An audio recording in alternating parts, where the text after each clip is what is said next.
Human activities, from pollution to overpopulation, are driving up the Earth's temperature and fundamentally changing the world around us. The main cause is a phenomenon known as the greenhouse effect. Gases in the atmosphere, such as water vapor, carbon dioxide, methane, nitrous oxide, and chlorofluorocarbons, let the sun's light in, but keep some of the heat from escaping, like the glass walls of a greenhouse. The more greenhouse gases in the atmosphere, the more heat gets trapped, strengthening the greenhouse effect and increasing the Earth's temperature. Human activities, like the burning of fossil fuels, have increased the amount of CO2 in the atmosphere by more than a third since the Industrial Revolution. The rapid increase in greenhouse gases in the atmosphere has warmed the planet at an alarming rate. While Earth's climate has fluctuated in the past, atmospheric carbon dioxide hasn't reached today's levels in hundreds of thousands of years. Climate change has consequences for our oceans, our weather, our food sources, and our health. Ice sheets, such as Greenland and Antarctica, are melting. The extra water that was once held in glaciers causes sea levels to rise and spills out of the oceans, flooding coastal regions. Warmer temperatures also make weather more extreme. This means not only more intense major storms, floods, and heavy snowfall, but also longer and more frequent droughts. These changes in weather pose challenges. Growing crops becomes more difficult. The areas where plants and animals can live shift, and water supplies are diminished. In addition to creating new agricultural challenges, climate change can directly affect people's physical health. In urban areas, the warmer atmosphere creates an environment that traps and increases the amount of smog. This is because smog contains ozone particles, which increase rapidly at higher temperatures. Exposure to higher levels of smog can cause health problems such as asthma, heart disease, and lung cancer. While the rapid rate of climate change is caused by humans, humans are also the ones who can combat it. If we work to replace fossil fuels with renewable energy sources like solar and wind, which don't produce greenhouse gas emissions, we might still be able to prevent some of the worst effects of climate change.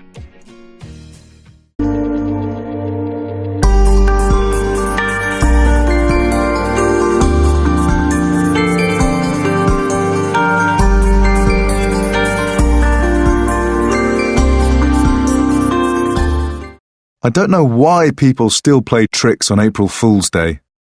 Last year on April 1st, one of my co-workers played a really horrible trick on our office. He moved all the stuff on everyone's desks around, so no one could find what they were looking for. It was a total waste of time. Earth Day is really amazing. People spend their time helping each other and nature. Last year, my book club planted flowers around the kids' playground in the park. Then we had a picnic with lots of fresh fruits and vegetables. I hope we do something just as special this year. When I was a kid, we used to surprise my mom every Mother's Day with breakfast in bed. We got up early and made a mess in the kitchen, but she always enjoyed it. At least I think she did. It was a great tradition, and we had fun cleaning up the kitchen together. Father's Day is a special time for me. It's great because I get to spend the whole day with my family. Last year, our whole family got together for a big dinner. They made my favorite meal, spaghetti and meatballs, and we had ice cream for dessert. We're all big talkers, so everyone had funny stories to tell. I don't look forward to New Year's Eve. Those parties are the worst. There's way too much food, and you end up eating too much and staying up too late, and you feel terrible the next day. And the noise! Last year, the people next door had a huge, noisy party that went on till 5 in the morning.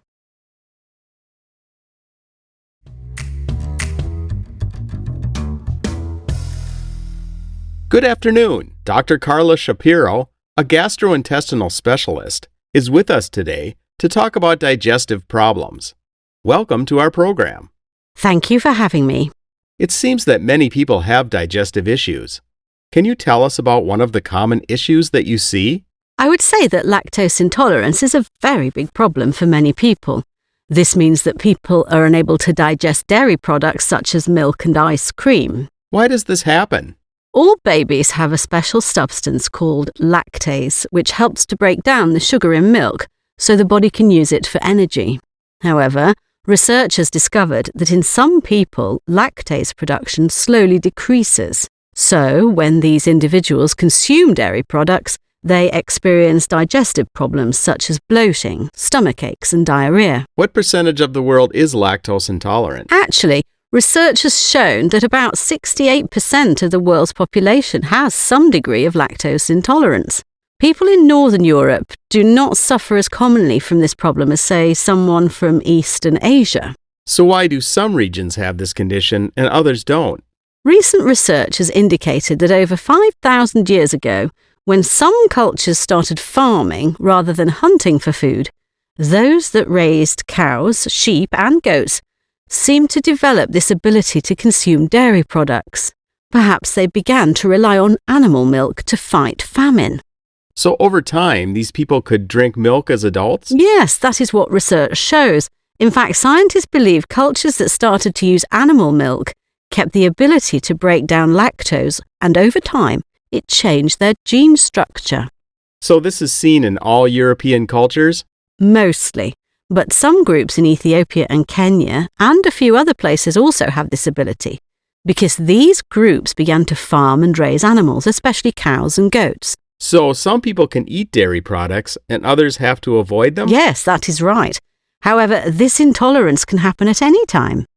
For example, even in European countries, we see young patients who are unable to digest milk. So what alternatives are available for those people who are lactose intolerant? There are different types of dairy-free milk products available, like soya, almond, and rice. Also, the food industry has introduced many lactose-free products, so people can still enjoy a lactose-free version of ice cream. There's also a tablet that you can take to help break down lactose. This can help some people. Well, our time is up for today. I would like to thank you so much for joining us today, Dr. Shapiro. Thank you for having me. It's been a pleasure talking with you. Many people say that they are working too many hours. They don't have enough time with their families. They can't take care of things at home. They don't have time to relax. Work hours vary from one country to another. In France, people spend about 1,646 hours a year at work. In Japan, however, people work about 2,159 hours a year. That means a Japanese employee works 513 more hours a year than a French employee. That is more than 12 weeks or 3 months of extra work. Why do people work so many hours? Some people work extra hours because they want to earn more money. However, many companies don't pay overtime. Their employees don't get extra pay for extra work. These people work extra hours because they think it's their duty. Some people are afraid they will lose their job if they don't work extra hours. Many people say that their vacations are too short. In France, people get 5 weeks of paid vacation. In Germany, they get from 4 to 6 weeks. In the United States, 2 weeks of vacation is the average. Many people don't even use all of their vacation days. In one study in Great Britain, fewer than half of all workers used all their vacation days. In English, people say, "All work and no play makes Jack a dull boy." If that is true, there are a lot of dull people in the world. Today, I'm going to show you a simple science experiment that you can try at home to learn about density. Start by taking an empty glass and tip in some water and food colouring. Then add some syrup or treacle. And I'm going to add a little bit more water to make the layer a bit thicker. Then finally, fill the glass up with some oil and leave it to settle for about 15 minutes. These liquids separate out into different layers because they're different densities and they don't mix. The syrup has the highest density, so it sits on the bottom, and the oil, which has the lowest density, rises to the top. Try dropping different objects in to see what happens. If we drop this metal nut in, which is really dense, you can see it sinks right to the bottom. But if I take this grape and drop it in, it sinks through the oil and water, but sits on the syrup. This is because the syrup is denser than the grape. Pretty cool, huh? Now if I take this plastic bottle top and drop it in, it slowly sinks through the oil and sits on the water. And finally, if I take this piece of sponge and drop it in, it sits on top. The oil is denser than the sponge. You can try dropping different objects in to see which fluids are denser. I also found shining a torch beam down from above gives a really nice effect. If you've never heard that food science was a potential major or that you could one day be a food scientist as a career, let me quick fill you in because it's only going to take a minute or two. Now, food scientists are involved in the food supply at every step. They are thinking about what's the best way to grow the food and the most efficient way to harvest that food. The next step is how do you transport that and store it? Does it need to go to a factory? Maybe once at the factory, does it need to be processed in some way? How can we make sure this food stays safe and does not hurt the consumer?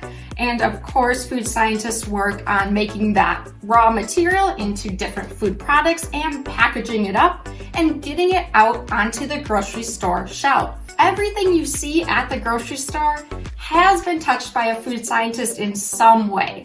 So I guess more simply put, food science is what happens to food before it gets into the consumer's mouth. Food science as a scientific discipline requires knowledge from a lot of other sciences.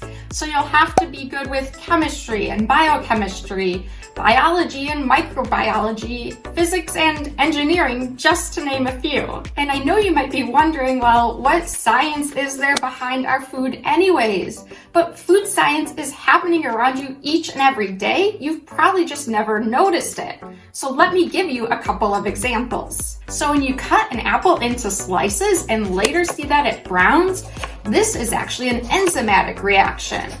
Or when you use sugar and you heat it up and you see it start to turn brown, it starts caramelizing, this is a chemical reaction. Food scientists think about how to prevent food waste and make the food supply more sustainable, which explains why we turn something like liquid milk, which has a very short shelf life, into a lot of other foods like cheese and yogurt that have a much longer shelf life. Food scientists also work to invent new food products or create new flavors. For example, turning this regular chocolate bar into an Oreo flavored chocolate bar. But the number one goal of every food scientist is to make sure that the food supply is safe for everyone to eat. So if you enjoy science and you're interested in food, a career in food science might be just the right fit for you. The internet lets you do many other things, even make new friends. It can get infected with viruses, which can harm your computer. So be very careful. Here's how you can stay safe and enjoy the internet. Before using the internet, always ask an adult if the computer has a firewall and antivirus working. Together, they protect your computer against many different kinds of viruses that attack our computer and steal our data. Remember, if you are using email, always keep your email password a secret. Make sure no one sees it, not even your friends. Let only your parents know your password. Avoid saving your password on any computer or mobile phone. Email is great to keep in touch with friends, but remember to log out or shut down every time you're done. It's also important to know that you should not click any links or ads in your email or internet. Always ask an adult before doing so. These may contain viruses. With your regular studies, the internet is a great tool to learn and be smart. If you don't have a computer at home, cyber cafes can help you log on to the internet where you can play games or watch videos. But here also, never click on links or any pop-ups. Always take the supervisor's help. Many movies are not made for children. Similarly, there's a lot of content on the internet that you should stay away from. Always alert your parents if you or your friends come across anything violent or for adults. You may also be using social networks like Facebook, Snapchat, Instagram, and Musical.ly to chat with friends and make new ones. We're sharing the 10 most popular hobbies enjoyed around the world. 1. Reading. If your idea of a fun Friday night is cozying up with a book, you're certainly not alone. Reading is enjoyed worldwide. It's accessible due to the fact that it's inexpensive or free, and it allows people to explore new and exciting worlds and expand their knowledge. 2. Traveling. Whether it's a trip across the ocean or exploring the next town over, traveling is an exciting hobby virtually anyone can participate in. From the planning stage to the trip itself, traveling gives folks something to look forward to, along with a brief escape from reality. Plus, the memories last a lifetime. 3. Fishing. If you need a break from the daily grind, unwind with a fishing trip. Whether you're fishing for food or just for fun, the hobby is a great way to relax and enjoy nature. There are many different types of fishing, making the hobby accessible in most places. If you're looking for a challenge, try ice fishing or fishing on a stand-up paddleboard. 4. Crafts. Creativity is universal, and so is the art of crafting. There are many avenues crafters can take, from knitting and crochet to paper crafts and beading. The internet has opened up a whole new world to craft enthusiasts everywhere. If supplies can't be found locally, they can easily be found online. Craft websites and message boards offer inspiration when creativity is running low. 5. Television. One of the most popular hobbies worldwide is television. The hobby has changed dramatically in recent years. Many networks offer endless on-demand viewing options, and because watching television doesn't require much effort, it's an activity that many people partake in daily. 6. Bird watching. This hobby continues to grow in popularity, thanks to the fact that virtually anyone can participate. Bird watching, otherwise known as birding, doesn't require much equipment. The hobby draws people young and old, making it an excellent intergenerational activity. 7. Collecting. There's comfort in being surrounded by the things we love, which is one reason why collecting is such a popular activity. From stamps and coins to action figures and dolls, there are countless collecting options. 8. Music. Played, heard, and loved worldwide, music brings people together. Whether it's listening at home or taking in a concert, music can be enjoyed anywhere. 9. Gardening. Many people work in the garden to produce food, while others appreciate that it passes the time and offers a sense of accomplishment. Some folks enjoy giving others food from their gardens, and others sell produce for extra cash. 10. Video games. Sure, video games get a bad rap, but let's face it, people love them. There are games to suit virtually any personality and preference. Online gaming allows gamers to connect with others online. Windsor Castle, just one of Her Majesty's palaces currently being guarded by the Queen's Gurkha engineers. Gurkhas haven't been seen providing the Queen's Guard since 2015, when they did it to mark 200 years of service to the British Crown. Preparations for the role are intense. One squadron are currently honing their skills on the parade square in Aldershot ahead of taking over in May. So in London we'll have responsibility for Buckingham Palace, St James's Palace and the Tower of London, but we'll also be doing duties at Windsor Castle as well. The squadron can be nothing less than perfect, and it takes time to adapt to the different commands. Day one, it was a bit of loads of information. Drill is hard. It's all about discipline. Putting yourself into discipline and putting everyone into discipline. As a drill instructor, that's our main thing. So putting everyone, do everything together. So yeah, we are getting there. The Gurkhas are introducing some of their traditions to the ceremonial role. Each one will carry a kukri on parade instead of a bayonet. Well, these soldiers are looking pretty sharp at the moment, but they aren't good enough yet. And in all fairness, they're only 2 weeks into their training. They've got until the 2nd of May to get it right. That's when they have to go to Wellington Barracks for an inspection by the General Officer Commanding London District, who'll say whether they're up to the job or not. With 5 weeks to go, they seem to be on track. I know it's a hard work. Drill is not easy because just looking at it from outside, when you're not doing anything, it looks very easy. But when it comes to it, it's hard. But the thing is, as a soldier, you have to keep calm and carry on, I would say. And what about your family? What did they say when they heard you'd be doing this? They are really proud of me because I used to tell them that I will be joining the British Army and will guard the Queen's Elizabeth II. So now here I am. So they are feeling really proud and they say, well done, my son. All being well, they'll be guard mounting at Buckingham Palace for the first time on May the 5th.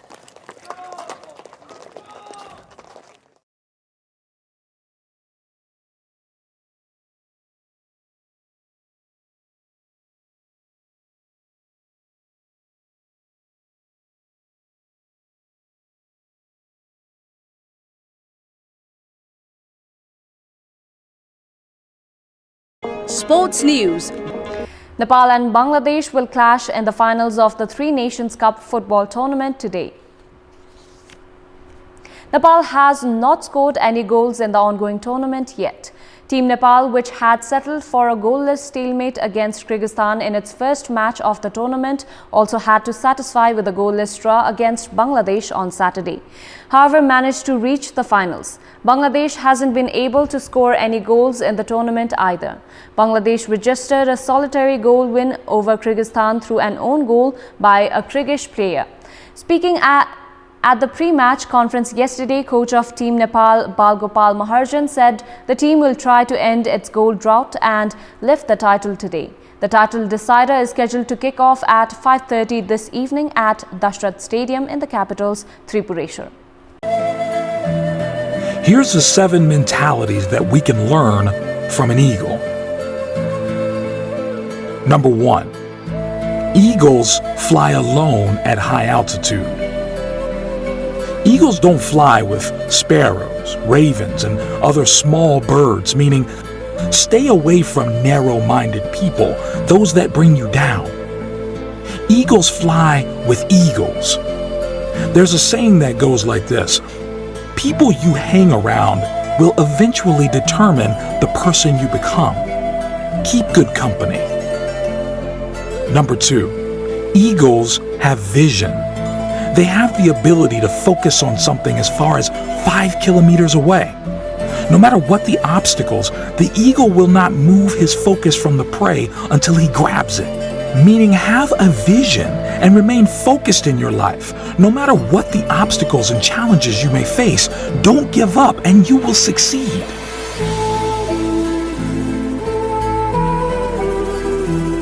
Number 3, eagles are fearless. An eagle will never surrender to the size or strength of its prey. It will always give a fight to win its prey or regain its territory, meaning no matter what the size or big your problems are, don't give up. Instead, face it. Successful people are fearless. They face problems head on. Number 4, eagles are tenacious. Eagles love storm. When clouds gather, the eagles get excited.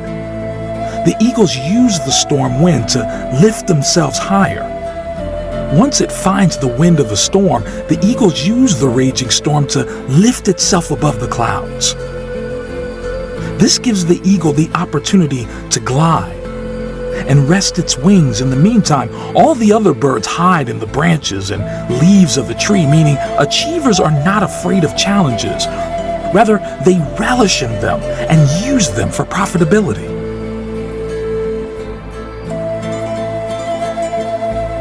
Number 5, eagles never eat dead things. Eagles never eat dead meat. In other words, an eagle does not scavenge. It only eats the meat from the prey it kills itself. Meaning, do not rely on your past success. Keep looking for new frontiers to conquer. Leave your past where it belongs, in the past.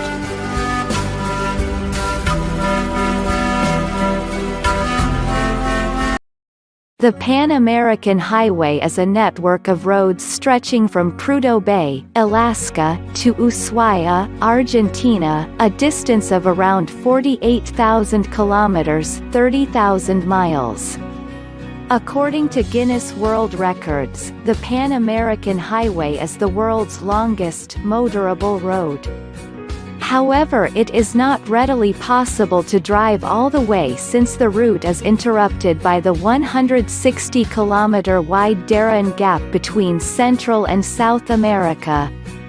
The highway consists of both official and unofficial elements.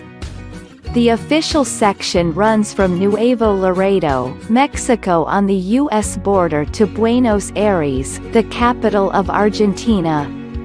However, there are extensive unofficial sections to both the north and south of this.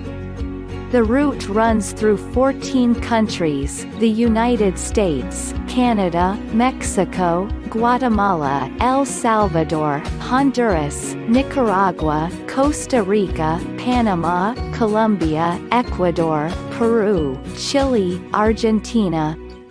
In the process, it passes through all the major climate zones and many varied landscapes including Arctic tundra, boreal forest, mountains, prairies, arid deserts and tropical jungles. A new report from the World Wildlife Fund says that we may need to overhaul the way that we get food in order to save the planet. Ian Lee has more on their findings. From the savannah to the sea, the world's wildlife is under threat. Everything from big game animals and birds to our favorite fish have had their populations decline nearly 70% in the past 50 years. The World Wildlife Fund released the report. When we see this decline in wildlife, that we're really seeing an indicator of decline in the overall planet that we call home. The organization monitored nearly 21,000 different species. It says the destruction of habitats, like rainforests, is one of the biggest culprits. How we grow food around the world is the biggest driver of decline for terrestrial species that live in forests or grasslands. Agriculture is to blame for up to 80% of the global deforestation. To help stop the trend, experts say we only need to look as far as our kitchen. There are clearly decisions that each of us can make in terms of what we eat, what we buy, how we use energy, a lot of choices that we make that do ripple through the system. By living a more sustainable life, we can preserve our natural wonders and the animals that live there for future generations. Ian Lee, CBS News, London. 1. How was your flight? Oh, it was great. My flight was overbooked, and the airline asked for volunteers to go on a later flight. I volunteered because the next flight was only an hour later, and the airline gave me $300. It pays to be bumped. 2. Did you have a good flight? Ugh, no, it was terrible. Oh no, why? The flight was fully booked, so every seat was taken. I was crammed between this guy who was snoring the whole time and a really messy kid who got his chips all over me. I couldn't wait for it to be over. 3. Did you have any trouble finding the house? No, not at all. We used the GPS, but it sure was a long drive. Did you stop anywhere? Yeah, we stopped at a rest stop about halfway here to get a cold drink and stretch our legs. It was really hot out, and there were a ton of people there. I guess it was a good weekend for road trips. 4. How was the drive? It was okay. Really? You look worn out. Well, I guess we are pretty exhausted. It was so hot out, and the air conditioning broke an hour into the trip. We stopped at the halfway mark to switch drivers and eat lunch. Then we had trouble starting the car. 5. Did you enjoy the ride? Oh, it was great. It was nice to just relax and not have to worry about driving. I read my book and did Sudoku puzzles the whole way. And I met some really nice people too. They were on their way to Boston too. I don't know why I've never taken the train before. 6. How was the trip? Pretty good, I guess. I don't really know because I was asleep the whole time. Really? Yeah, pretty much. I started reading a book, but then I fell asleep and didn't wake up until 10 minutes after my stop. I had to get off the train and get on another one going the other direction. I'll have to set the alarm on my phone next time. Hey, Emma, I can't find my friend. Don't worry. What does she look like? She's thin and tall. Anything else? Eyes? Hair? Her eyes are brown. She has long pink curly hair. Her face is very beautiful. Do you know what kind of clothes she's wearing today?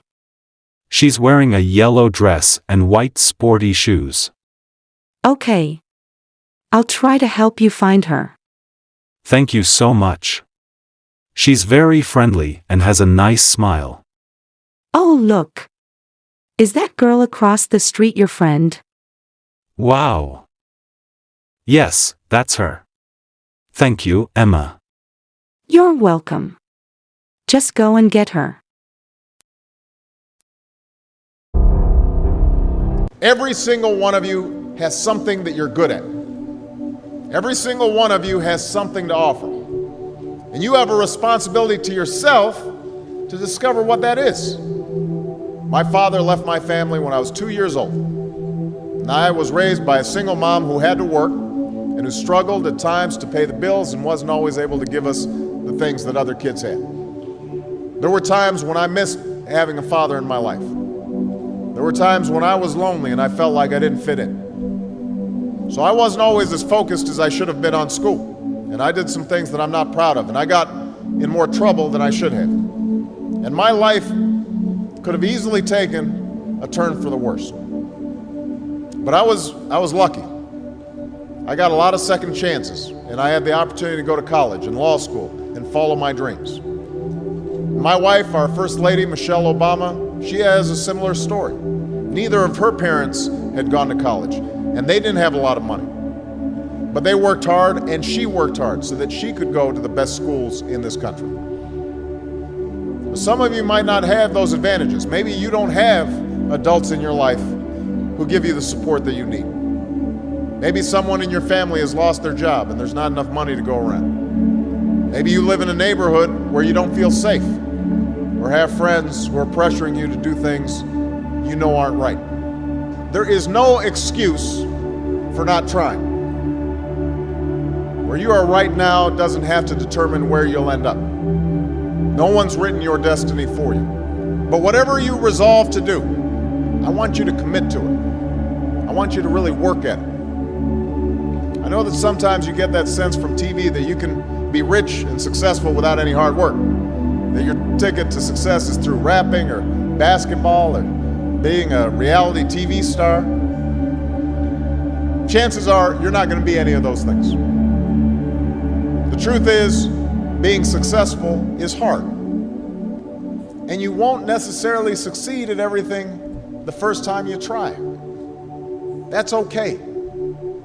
Some of the most successful people in the world are the ones who've had the most failures. J.K. Rowling, who wrote Harry Potter, her first Harry Potter book was rejected 12 times before it was finally published. Michael Jordan was cut from his high school basketball team. He lost hundreds of games and missed thousands of shots during his career. But he once said, "I have failed over and over and over again in my life, and that's why I succeed." Hey Bob, guess what? I'm going to visit Quebec next summer. I have to go to a friend's wedding, but I also want to stay a while longer and do some sightseeing. That's great, Dave. But do you mean the province of Quebec or Quebec City? I guess I mean the province. The wedding is in Montreal, so I'm going there first. I'll be there for about 4 days. Montreal is the capital of the province, right? Well, a lot of people think so because it's the biggest city, but it's not actually the capital. Quebec City is the capital. But Montreal is great. The St. Lawrence River runs right through the middle of the city. It's beautiful in the winter. Wow. And do you think I can get by in English? My French is okay, but not great. I know most people there speak French, but can I also use English? Well, people speak both French and English there, but you'll hear French most of the time, and all of the street signs are in French. In fact, Montreal is the third largest French-speaking city in the world. So you'd better practice your French before you go. Oh, that's good advice. Now what about Quebec City? I'm going to visit a friend from college who lives there now. What's it like?